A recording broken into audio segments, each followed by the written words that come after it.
Fíjate que nuestro mismo Félix de Azara, Ostense y demás, él decía: no he visto en ninguna parte del mundo una organización como la de las reducciones de los jesuitas en Paraguay, ¿no? Y esto todos los historiadores parece que coinciden en eso. Aquí por el clima la casa es simplemente el lugar para dormir. La vida se hace al aire libre normalmente, debajo de un árbol, en una sombra. Dicen que después de Tokio, que hubo una época que después de Tokio y Miami era Ciudad del Este, uno de los lugares que más se movía dinero en el mundo. Me llamaron para ver si quería venir a trabajar de trabajadora social a Latinoamérica. El sueño de mi vida. Desde los 20 años que acabé la carrera quería venir. Tenía la imagen de que las cosas eran de otro tamaño, la torre, las casas, la plaza. Vaya que me voy y entro en un pueblo que parecía de juguete. La similitud que yo encuentro, mira, cuando salió la plataforma de Teruel existe, yo pensé en Paraguay existe, porque es un país muy olvidado y muy invisibilizado cuando se habla de América Latina. En el corazón de Sudamérica, Paraguay es uno de los pocos rincones del planeta que todavía permanecen ajenos al turismo de masas. Sin embargo, en este país rico en contrastes y lleno de interesantes manifestaciones culturales, también viven aragoneses. A continuación vamos a recorrer el país de este a oeste en busca de algunas de sus historias. Si quieren conocerlas, solo tienen que acompañarnos.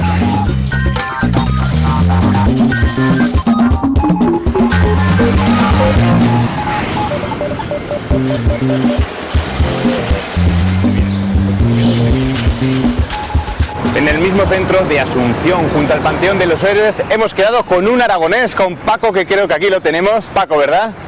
Que nos va a contar enseguida de dónde es Paco, porque creo que eres un aragonés entre dos aguas, ¿no? Va entre dos aguas, dividido por el río Gállego, o sea, una orilla y la otra, de un pueblecito de la provincia de Zaragoza que se llama Santa Eulalia, Santolaria, así que jurídicamente pertenecemos a Zaragoza, administrativamente a Huesca, y nos declaramos república independiente.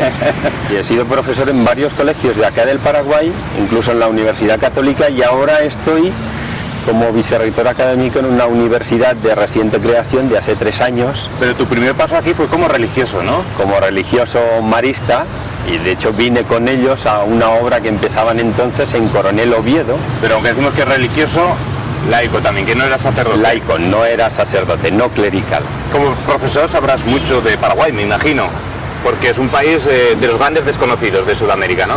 De hecho, en España creo que se le conoce más por lo de Guay del Paraguay que por el país en sí, ¿verdad? Sí. Y yo decía, mira que decir Guay del Paraguay cuando algo es lindo allá. Que aquí es lo contrario, ¿eh? Guay significa que eres al revés, o sea, que haces las cosas al revés de lo normal, ¿no? Bueno, Paco, entonces cuéntame por qué para hablar de la historia de Paraguay hemos tenido que venir aquí, que creo que es una iglesia, ¿no? Efectivamente, es una iglesia y la única que queda de los tiempos originales de la conquista, de cuando en Paraguay o a Paraguay llegaron los franciscanos y se pusieron a evangelizar, que decían en aquel entonces, a los indígenas, a los guaraníes. Entonces los religiosos de aquel entonces, franciscanos y fundamentalmente jesuitas, crearon un modelo económico que se llamaron las reducciones. Bueno, pero desde entonces Paraguay ha cambiado mucho, ¿no? Y se supone que ha cambiado mucho.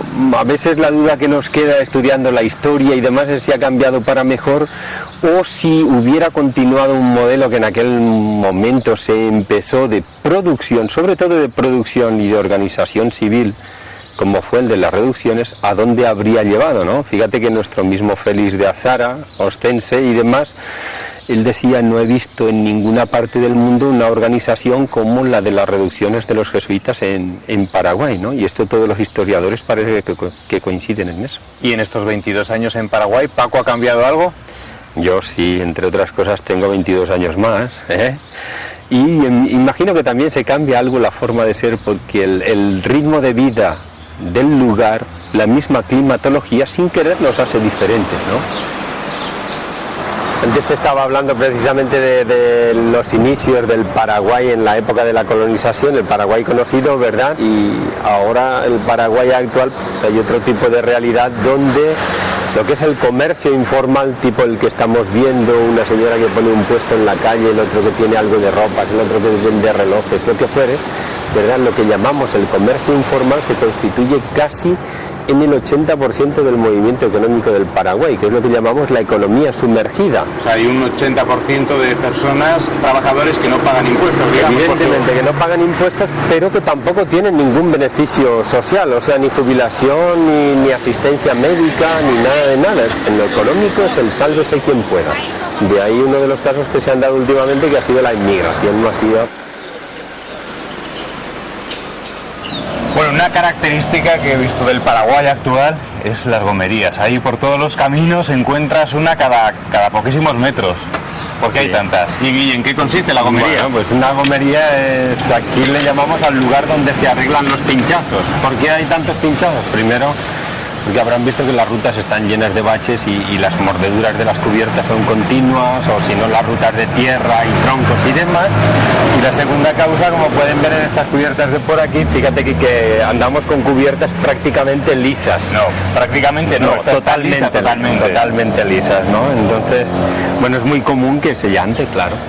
Que luego las reutilizan además. Luego se reutilizan porque esto se lleva a las plantas de recauchutado, que decimos, se les pone una banda de rodadura con los dibujos de vuelta y a funcionar otra vez, o sea que... Pues este es el Hospital General Pediátrico donde trabaja Sara, normalmente hace guardias y también hoy ha tenido consultorio hasta las 3 de la tarde o por ahí. Bueno, ¿qué Hola, tal, ¿qué Sara? tal? Hola, ¿qué tal? La mujer de Paco, pediatra, ¿verdad? Sí, pediatra. ¿Qué tal los han portado los niños hoy? Y bastante niños en el día de hoy que consultaron. Más de 150 aproximadamente en menos de 12 horas. Es el hospital de referencia para todo el país. O sea que todos los niños enfermos del país se remiten a este hospital. Bueno, eso en este país. ¿Y en Aragón, en la tierra de Paco, has estado? Sí, hace unos meses. ¿Y qué es lo que más te gusta de ahí? Y lo que más me gusta, lo que más me ha gustado fue la fiesta original, o sea que es muy original de San Lorenzo, de Huesca. Después de visitar las montañas, que eso es todo muy raro para nuestro país.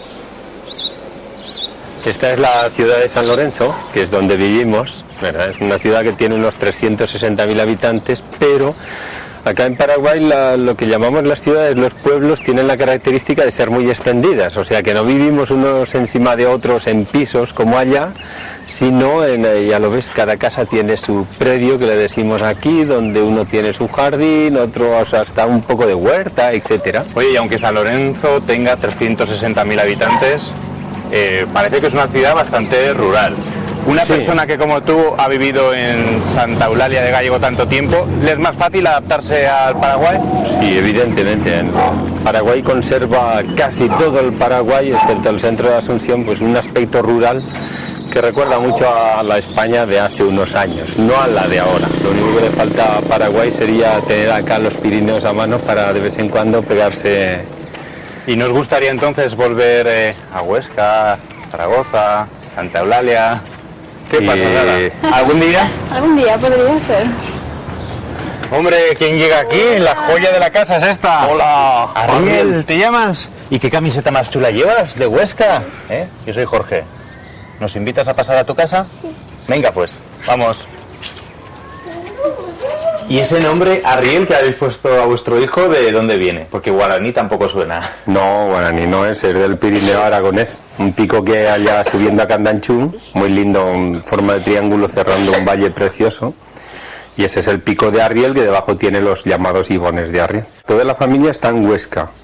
Tenemos alguna sobrina en Valsalada, que es un pueblo ahí cerquita de Huesca también, que pertenece al Almudévar. Arriel, ¿quién vive en Huesca? Sebastián, la abuela. La abuela Sebastiana.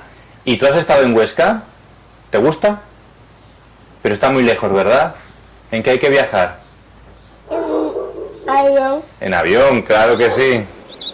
Bueno, Paco, queda claro que a la familia de Huesca se le echa de menos, ¿verdad? Y tanto que sí, más estando así a esta distancia. Pero bueno, siempre hay ocasiones de comunicación y ahora aprovechamos que estáis vosotros para mandarles un cariñosísimo saludo a mamá, a Miguel, a Marcelo, a Feli, a las sobrinas y sobrinos que están por allá. Pues un saludo muy grande para ellos. Y Sara, a ver si te animas y os venís a vivir a Huesca, ¿vale? Dos besos.